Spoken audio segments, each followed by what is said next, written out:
Most people watch AOT casually, but if you are an expert like me, then you have definitely noticed a couple of times where the show secretly revealed the future. Like the secret in this scene that everyone clearly missed. It all started when the scouts, Historia, Ymir, Coney, Reiner and Bertold were stuck in this castle tower surrounding with titans. And when it felt like everybody was going to die, Ymir grabs the knife from Coney's hand and jumps off the tower and shocks everyone by turning into the jaw titan. She fought the titan so wildly that the tower started to fall. She realizes this and jumps on the tower to save everyone. And that's when AOT reveals his future. After Ymir jumps on the falling tower, the camera cuts to Historia and the other character faces so we can see their reaction. If you look closely at Bertold, you'll notice that he was ready to bite his hand. He really thought that he was going to die and was willing to reveal his secret identity in order to save his own life. But this isn't the only time AOT foreshadowed its future. Because during the fight between Eren and the female titan, there's a big Easter egg that pretty much everyone ignores. See, right after Eren defeated the female titan, full of rage, he yells out something. And let me be clear, Eren yelling is not at all out of the ordinary, but what he yells is worth rewatching the moment.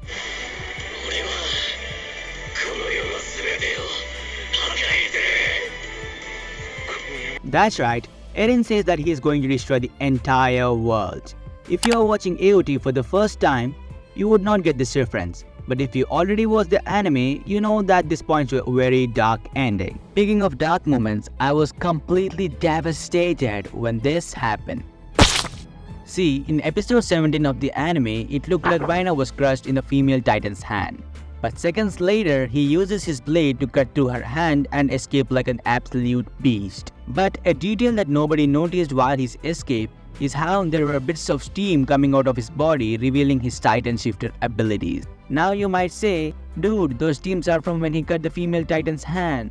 Well, if we go back a few frames, we get to an even crazier foreshadowing. See, when Reiner was in the titan's hand, she began to squeeze him, and it looks like he was in extreme pain. But if you look closely, you can see him wink and gesture his hand in Eren's direction.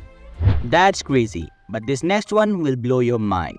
See, in the first episode, to you from 2000 years ago, we see Eren peacefully sleeping on the grass. But actually, he isn't sleeping peacefully. He's having a nightmare. And the anime shows some of the scenes of his dream. But they don't make any sense to you. You see, it was just a show foreshadowing its future. Let me explain. During Eren's nightmare, we see many scenes that come true in the near future. And one part of his dream shows survey corps lying dead in some sort of forest. And this is the reference to the casualties of the scouts during the attempt to capture the female titan. Another part of the nightmare shows a woman getting lifted from the rumbles by a titan. This woman is none other than Eren's mom later in episode 1. That's a crazy way to reveal the future of the show. But do you know why your mom says not to skip the end credits of the anime? That's because in season 2, we see a scene in the end credits where many titans are marching through a barrel wasteland. And that's what happened in the season 4. And the AFD people call it rumbling. This happens nearly 42 chapters later. Speaking of rumbling, do you know where it all started? Here? Not at all. Do you remember this crystal cave where Eren was captured by Rodriguez and ended up chained? There is something else to this, and that is... There's something else about this place. It feels familiar somehow. Have I been here? When I heard him say this, I thought that's because his head was messed up, because it was never mentioned in the anime before. But it turns out that Eren did not say this because his head was dazed or messed up. If we go forward into the anime, it is revealed that this is the exact spot where Eren manipulated Grisha Jaeger, his dad, to kill the entire family of Rodriguez and acquire the founding titan. I know that this is creepy, but the smile of this titan is more creepy. And what's even more creepier is how that it only targets Eren's loved ones. But there is a reason for this. In chapter 113 of the manga, Eren reveals it to Armin how he messed up with the Smiling Titan to target his mother. And this is because the Smiling Titan was able to eat Bertold. But Eren knew how important Bertold's role is in the future. So in order to protect the future of the walls, he let the Smiling Titan eat his mother instead. The death of his mother caused Eren to hate Titan and helped him achieve his goal. Now, do you remember that I told you how Bertold was ready to reveal his identity? But did you know he also revealed Reiner's identity?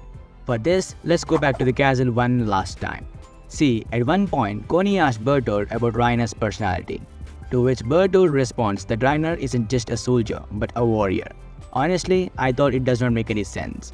But I realized he was referring to the warrior program ran by the Marley.